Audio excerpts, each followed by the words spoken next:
Tahukah Anda bahwa virus bisa mengubah struktur gennya menjadi obat? Seorang gadis berumur 17 tahun terkena penyakit tuberkulosis. Dalam paru-parunya menumpuk banyak cairan dan menghasilkan bakteri yang tak terhitung jumlahnya. Tak bisa membunuh semuanya. Sampai tahun 2017, dia mulai disuntik 2 miliar virus bakterisida tiap hari.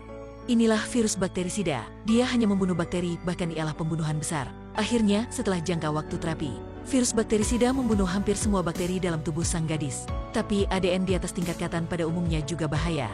Film hari ini saya rekomendasikan karena menjelaskan mulai dari gen dari virus dapat mengubahnya.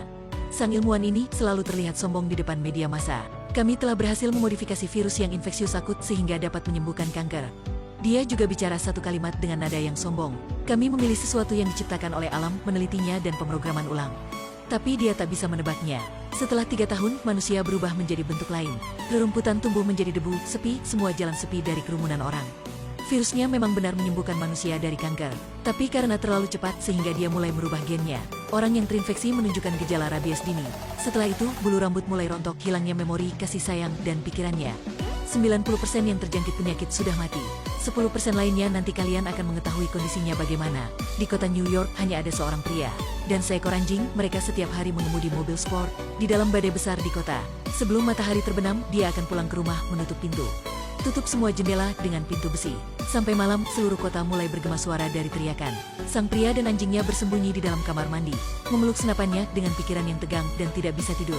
Tak salah, di luar sana pernah ada temannya disuntikan jenis virus itu dan sudah berubah menjadi zombie. Mereka menyukai darah, suka akan menggigit manusia dan memakan manusia. Tapi mereka memiliki kelemahan yaitu matahari. Pria ini diketahui sebagai satu-satunya yang kebal terhadap virus itu. Oleh karena itu, dia hidup sendiri selama 3 tahun dan tidak pernah berubah. Kehidupannya sangat sederhana, karena tak ada daging. Jadi semua makanannya adalah makanan kaleng dan rempah-rempah. Di TV semua adalah program lama yaitu siaran pada 3 tahun lalu. Berita ini juga sudah ditonton beberapa kali. Dia berpikir untuk masih bisa hidup seperti biasanya. Bangun pagi, berolahraga, berlari dengan anjingnya ke bawah tanah dan menggunakan tikus yang bermutasi untuk bereksperimen. Menyuntikkan serum ke dalam tubuh tikus. Tapi gagal. Selesai melakukan percobaan, dia akan keluar untuk mencari peralatan. Dia akan menaruh manekin dalam toko CD. Setiap hari meminjam CD dan berbicara dengan mereka. Pura-pura membayar ke kasir. Hidup dengan kesenangan ini membuat dirinya sendiri tidak merasa sendirian. Hei, gadis itu siapa? Dia sedang berada di stasiun radio. Katanya pada jam 12 siang setiap hari akan menunggu di dermaga. Jika ada orang yang masih hidup, mereka akan ke sana dan mencarinya. Tetapi tidak ada yang muncul. Jika ada orang yang masih bertahan hidup, dia yakin pasti sudah muncul. Tapi dia akan ke sana pada setiap siang dan menaruh sebuah meja kerja di sana, bagaikan seorang yang sedang diwawancara, menunggu orang yang selamanya tidak akan pernah muncul. Dia bermain golf di atas sebuah pesawat. Meskipun seluruh kota tidak ada seorang pun, dia tetap berteriak. Gema teriakannya sangat tak berujung. Mendadak anjingnya melihat seekor rusa. Dia segera mengejar rusa tersebut, tapi si anjing mengejarnya sampai masuk ke dalam sebuah rumah. Jangan, jangan. Dia tahu jika masuk maka akan mati. Tapi teman dia sudah masuk sana. Dia adalah harapan dan hal tercinta yang satu-satunya baginya. Jadi dia juga memaksa masuk. Tahan nafas, mencekam dan tegang membuat keringat mengalir ke seluruh tubuh. Seketika tidak sengaja dia menyoroti para zombie. Mereka berdiri bersama dan membelakanginya. Sudahlah, jangan berisik. Dia secara diam-diam keluar dan akhirnya menemukan si anjing. Pada waktu itu, satu zombie muncul. Pria berupaya untuk lari. Tapi dia berlari dan kalah cepat saat momen di mana dia siap dimangsa. Dia memecahkan kaca dan jatuh ke bawah sehingga tempat ini menjadi terang. Zombie itu dengan cepat terbakar. Dia dan anjingnya bisa melarikan diri. Setelah hal itu membuatnya berpikir. Dia berdiri di bawah gedung ini dan memakai darahnya, membuat jebakan dan dengan cepat menangkap satu zombie. Dia adalah zombie wanita. Dia menyuntikkan serumnya pada zombie tersebut. Tetapi jantungnya sudah berhenti berdetak. Dia harus menetralkan serumnya untuk menyelamatkan si zombie. Dia putus asa dan terus menjalani kehidupan yang penuh dengan kesendirian. Mengajak anjingnya berjalan-jalan ke seluruh New York dan memancing di museum. Dia takut jika hidup dalam kesendirian akan membuatnya menyerah. Keesokan harinya, dia melihat sesuatu membuatnya ketakutan. Itu karena manekin yang dia taruh di toko CD. Dia membuka pintu mobil. Si Mano-chan ini akhirnya membuat dia takut. Dengan rasa takut dia menuju ke manekin itu dan berteriak, "Jika kamu adalah manusia, aku akan berbicara." Dia tak menjawab, lalu ia menembaki manekin itu dengan brutal. Karena dia merasa kecewa, ia terus menembaki ke arah gedung. Kemudian karena ceroboh, ia sudah menginjak suatu jebakan. Tak sadarkan diri sampai ia terbangun dikala sudah senja. Si anjing selalu menunggunya. Dia baru terbangun dan dengan cepat memotong tali agar bisa turun. Tapi karena ceroboh ia malah menusuk kakinya. Dia bergerak perlahan menuju mobil. Di tempat lain anjing zombie muncul. Berhenti di depan sebuah sinar terakhir. Ketika sinar matahari mulai habis, mereka segera muncul. Anjing si pria dengan berani melawan para anjing zombie tersebut. Dia menembaki yang kedua, tetapi melihat anjingnya yang digigit sampai terluka parah. Tidak, si anjing zombie ketiga di depannya, dia tak bisa melawan lagi dan siap digigitnya. Anjingnya muncul dan menyelamatkannya. Ketika semuanya selesai, anjingnya sudah terluka parah.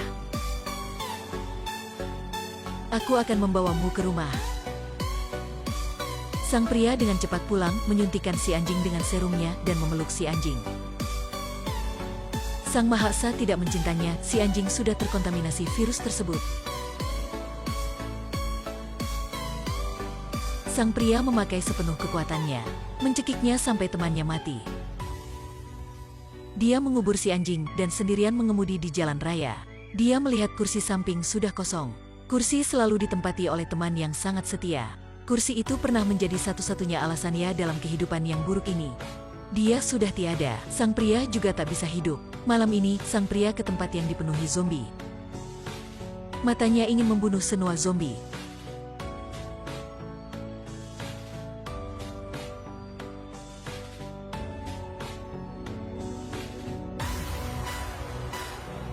Dia mengemudikan mobilnya lalu menabrakannya ke arah para zombie. Para zombie juga melawan. Mereka bahkan memiliki seorang pemimpin. Akhirnya mobil sang pria digulingkan oleh para zombie, lalu pemimpinnya datang. Tapi pada saat momen itu, di luar ada suatu cahaya. Para zombie ketakutan dan berlari.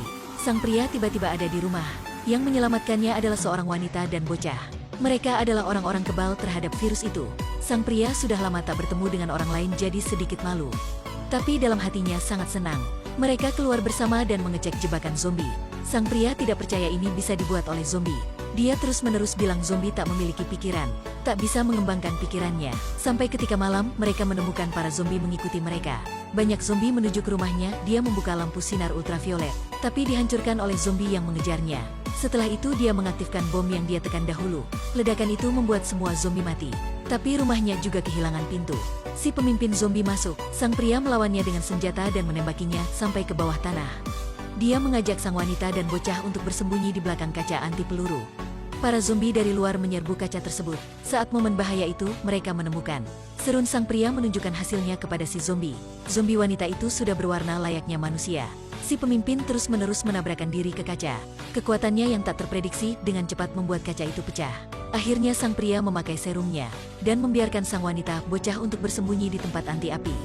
Setelah itu, dia melihat foto istri dan anaknya dan mengeluarkan sebuah bom.